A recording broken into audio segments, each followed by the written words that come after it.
Chief Magistrate Fonuke Edewo of Magistrates Court in Efron-Owe local government area of Delta State has ordered the State Commissioner of Police to continue to remand a Cameroonian Goldlove Neba, who alongside two others allegedly defrauded a pastor in Warri. Jemima Boloko reports. Greetings, people. It's Mr. Paul the Trigger yet again on another episode of the Enlightenment series. I have a question before I forget it. And I would want you people to let me know concerning this media house called Arise News.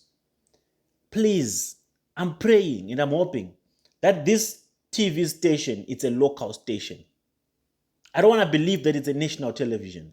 I don't want to believe that everyone in Nigeria has access to content that comes from this Arise News television station. This is the most useless. I've seen useless stations, useless publications. I've gone through all of the other different media houses that reported this case or that broadcasted this case. But this Arise TV channel is the most useless of them all. They have reported, I'm going to let you watch the video. They have reported this case in an entirely different way. I don't know if that was the script that they were given by Omoto's media team or by Omoto's people to sell that narrative. It's so disheartening when you hear a story being twisted and being changed. Mr. Omoto, if there's nothing to happen, why are you not presenting the facts as they are to these media houses? Why are you lying to them? Why are you giving them false information? This also entails that even in court you have given them false information. That's why they are making judgments and charges on this God's love guy based on the information that you have supplied and that you have given, that you have falsified. This Arise News channel, I don't know if they did the research or if they investigated or if they were just given a script or a story to run by. Everything that they have said is out of context. I was watching this broadcast.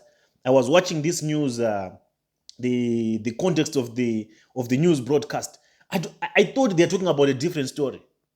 I thought they are talking about a different case altogether. Omoto, why are you lying to these media houses? You don't do propaganda with lies. If you're trying to clean your image, if you're trying to clear your name, there's a better way to do it, but don't use lies. It makes you look so, I don't want to use the word that I want to use, but it makes you look like that. Don't use lies, man. This is your name that is at stake here. And you keep putting one lie, covering one lie with the other. There's no way Arise News can carry a story with information that they did not get from you or from your media team. There's this baby charlatan called Gideon, the Omoto's senior representative or whatever, that is very close to Omoto. I'm coming for you as well because I have a lot of files for you. I have just not presented them yet, brought them to the public because you are none of my concern at the moment. But I have plenty of files for you, young man. So stay alert. Okay, for now, I want you to watch the Arise News broadcast, the news that they brought to the public. It's so pathetic. Listen to it. Chief Magistrate Fonuke Edewo of Magistrates Court in Efron-Owe local government area of Delta State has ordered the State Commissioner of Police to continue to remand a Cameroonian Goldlove Neba, who alongside two others allegedly defrauded a pastor in Warri. Jemima Boloko reports. It has been 2 years since billionaire prophet Jeremiah Fufeyi, founder and head prophet of Christ's Mercyland Deliverance Ministry in Efro, Warri, was allegedly accused of kidnapping a 2-year-old boy. The mother of the boy, Ruth Mathew, who is a disabled person, attended a program at the church and afterwards took to social media to accuse the prophet of kidnapping her son. But the boy was later found to be with the mother and they are now on the run.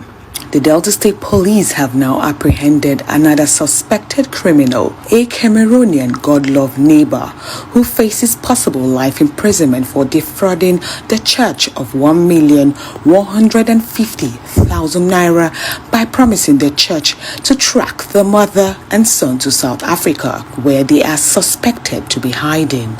The suspect has been arraigned before the magistrate court in Warri, Delta State. The court magistrate, after listening to the 5-count charge preferred against the accused person, ruled that the magistrate's court lacks jurisdiction to try neighbor. The complainant, that's the Commissioner of Police, brought a motion for remand based on the facts at their disposal. They drafted a 5-count charge, like you said. So the person, that's the respondent now, he's been remanded in prison. That's, I think, the one at Warri. Yes.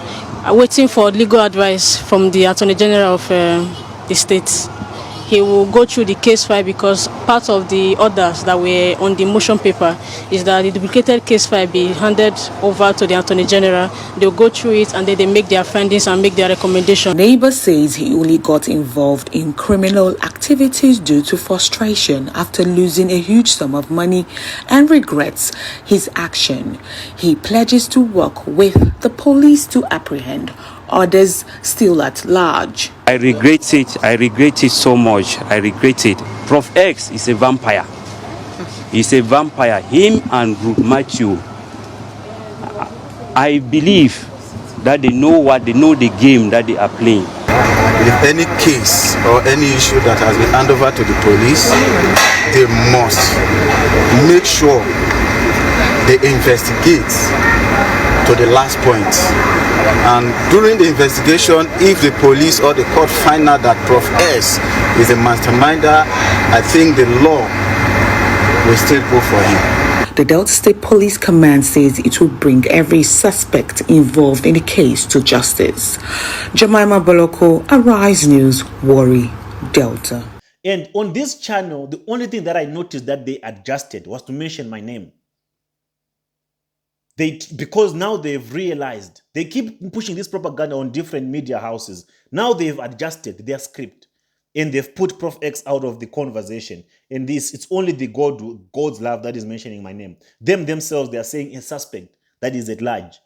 For that, you're a little bit tactical and you're a little bit smarter. And the reason why now they're excluding my name is because they are realizing with the episodes that I've posted already that God's love, the story that God's love had told to the court and the story that God's love had told to the world, I have already nullified it. The claims of God's love, I've already neutralized them. That's what they are realizing. But what they don't know is there's still more that God's love proclaimed and said concerning these rituals and his association with the Jeremiah Omotos. Now let's address this issue. Let's analyze this media broadcast. They are saying the mother of the child found the child. They are saying Ruth Mathew found the child. And they are still posting the pictures of the same baby that they said is not baby testimony. What kind of propaganda is this? Who is advising Jeremiah Omoto, man? I'm losing it. I'm going to get angry right now. Who's advising this man? Who is advising Jeremiah Omoto? Jeremiah Omoto, are you the one who's allowing these people to run these conspiracy theories? Are they running these things by you or through you? Are you aware that they're doing this? Are you part of it? Because I don't think a man in his normal senses or a man who has what Jeremiah Omoto has managed to accomplish at this stage can allow people to be reckless with his name and with a case like this.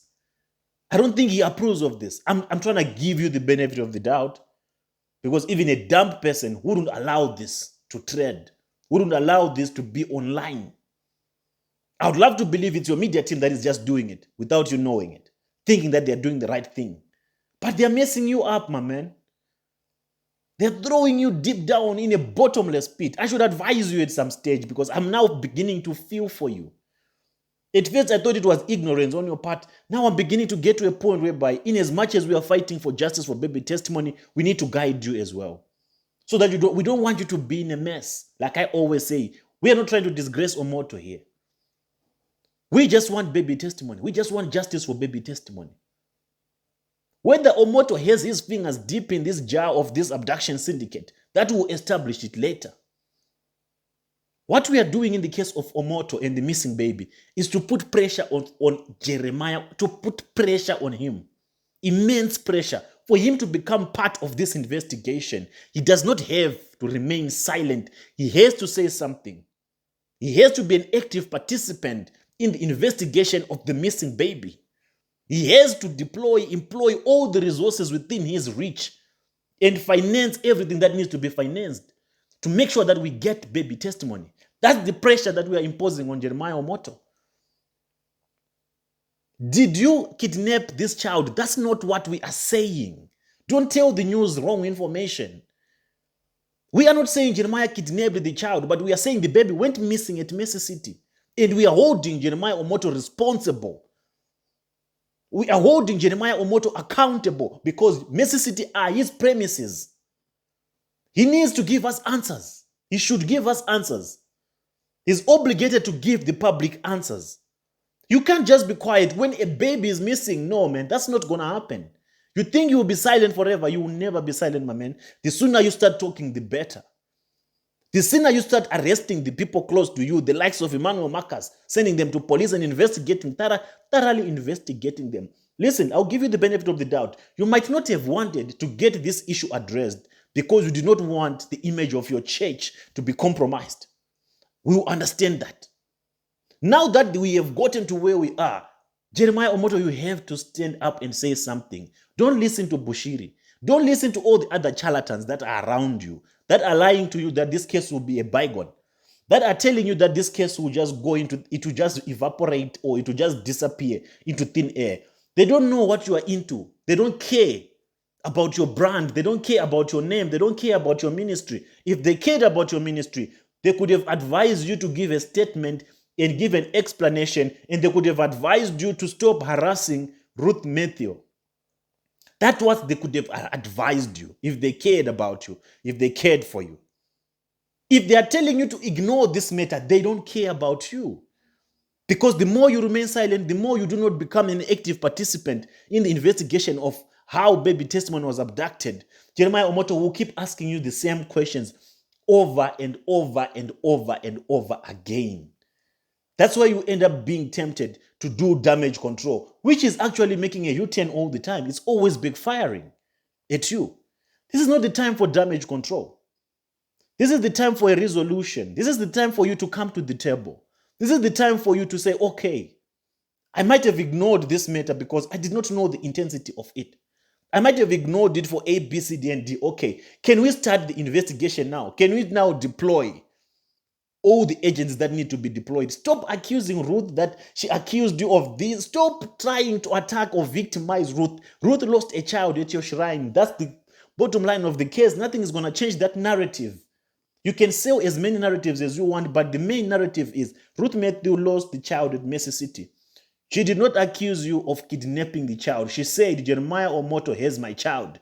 Any mother would say that. Any mother who lost a child in someone's premises, they will accuse the principal or the owner of that land, of those premises. If I lost my child at your church, I would say Jeremiah Omoto has my child.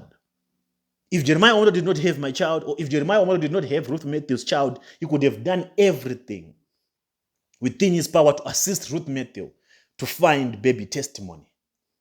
The fact that you did not do anything, it raised a lot of questions, a lot of accusations, and a lot of allegations. So going back to the nonsense that was being presented by this useless TV channel, TV station, saying that the mother now is on the run. Ruth Mathew is not on the run. Ruth Mathew is appearing in court on the 20th. She's not on the run. Ruth Mathew finally found the child. Ruth Mathew did not find baby testimony. What are you talking about, you people? What are you talking about? Now they've taken another thing that I want you people to look at. This guy called God's Love. What if he's telling the truth? If you watched my previous episode, part 3 of 6, the details that this guy gave, they are too deep. This information is coming from someone who knows something. What if they got to this guy, interrogated him, threatened him, and made him make a U-turn and turn against me and start accusing me? What if they did that? What if they gave him no choice? What if? It's a very big what if. Because if you hear this report, did you hear the report at the end of it? That he might face life in prison. Life in prison for what? For blackmailing Jeremiah Omoto. Is that a crime that constitutes a sentence of a life in prison, of a jail term? Like life in prison, a life sentence? What's wrong with Nigeria? What's happening? What is on with the I don't know if it's the judiciary or if it is just false information being put on the air by an ignorant set of reporters. For them to say he might face life in prison. What's wrong? I have to go to Nigeria. I have to open a media house. We have to sell a good narrative for the country of Nigeria. We have to start changing some basic things. Things like reporting like this. All the stations that have carried this case, did you see how dismally they reported the case? How unjustly they presented their side of the stories? God's love facing a life in prison. Okay, if he's facing life in prison, what if? What if? It's a what if. What if they realized, the Omotos realized that this guy leaked out, he sold out. He sold us out. Now let's send him to prison so that he shall never speak again. What if? What if the reason why they're trying to push for a life sentence is because this guy knows too much? What if? What if? All those are things that you need to look at. And we still need to know how they tracked the guy. How did you guys track this guy? How did you trace him? How did you get to him? I only published his voice on the internet of his confession. No number, no name, no nothing. Which means you recognized his voice. In your databases, you probably had all his details. So you had to follow through all the details that you have about him until you got to him. Because he's one of your boys. That's what it means. If it was not a plan that you used, or if it is not a plan, all these are things that we are looking at, we are considering. I don't like this. Let me not impose what I know, what I'm thinking. I want to challenge you to think. And I'm so impressed by so many of you. I'll do an entire post. I've been checking comments. There are people that are really thinking, that are critically analyzing this whole thing.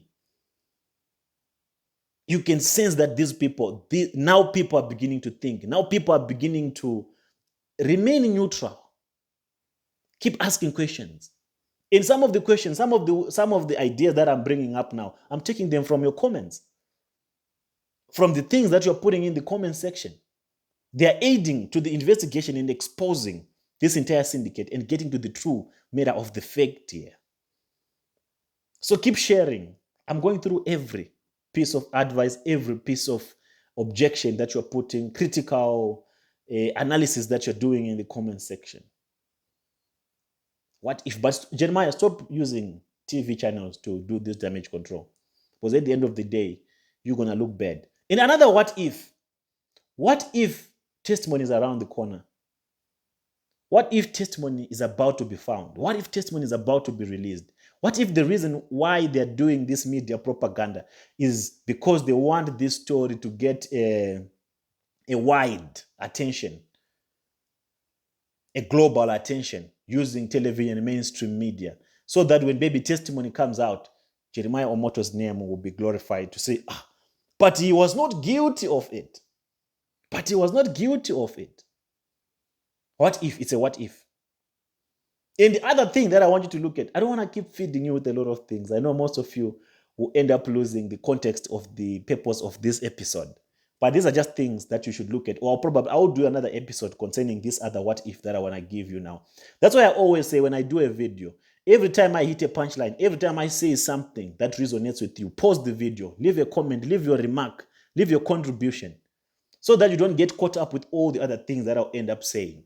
Because if you watch the entire video, you might end up lose what you had caught in between the different segments of the entire video. So watch it while you're watching the videos. Pause it, comment, leave your remark based on what you have heard or what you have observed from each and every segment of the video. The other what if that I wanted to give was the reason why they are saying this guy blackmailed Jeremiah Omoto is because they wanted to find out, or they thought I did not have all these other recordings of this guy soliciting funds from Ruth, soliciting funds from me. And they thought they had a very strong case of blackmailing the prophet, as they call him, the billionaire prophet.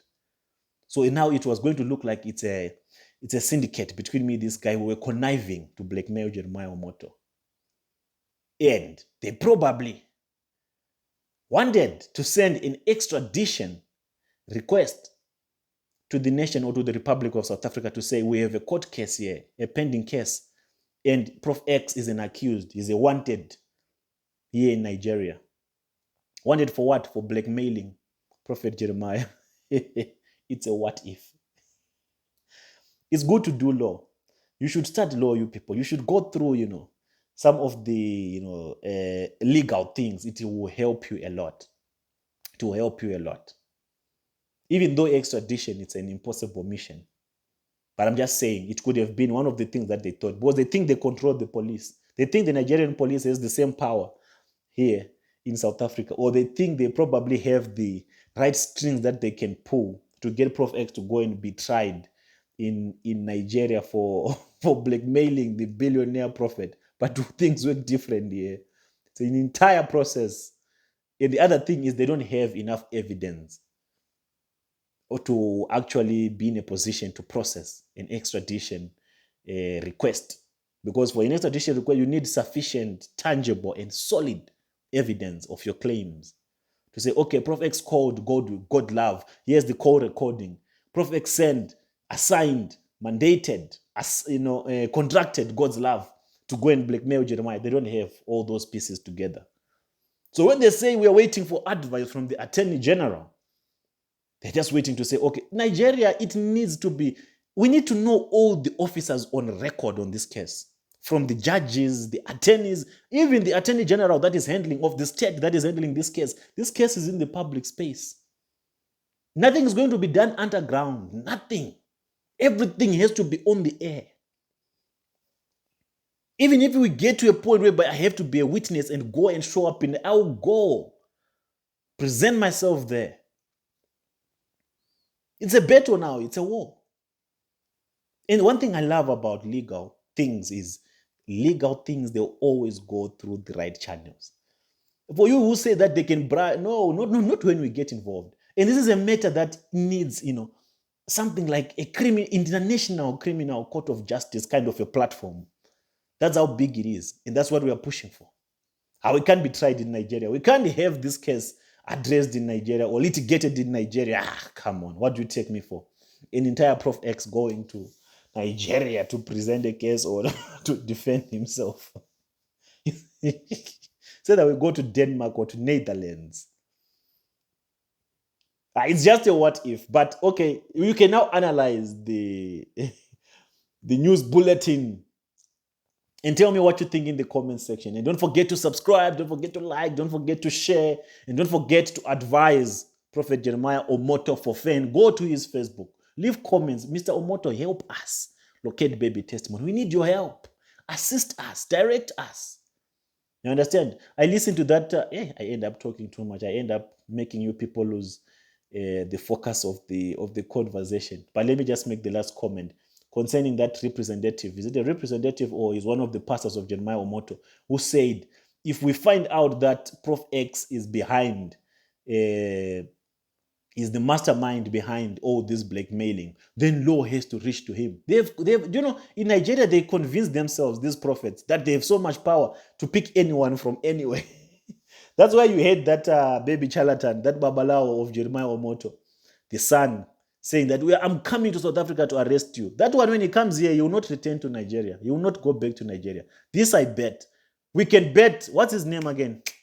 That Babalawo man, the one that was saying is the dawn of prophets. I can bet with him now. If he comes to South Africa, he won't return to Nigeria.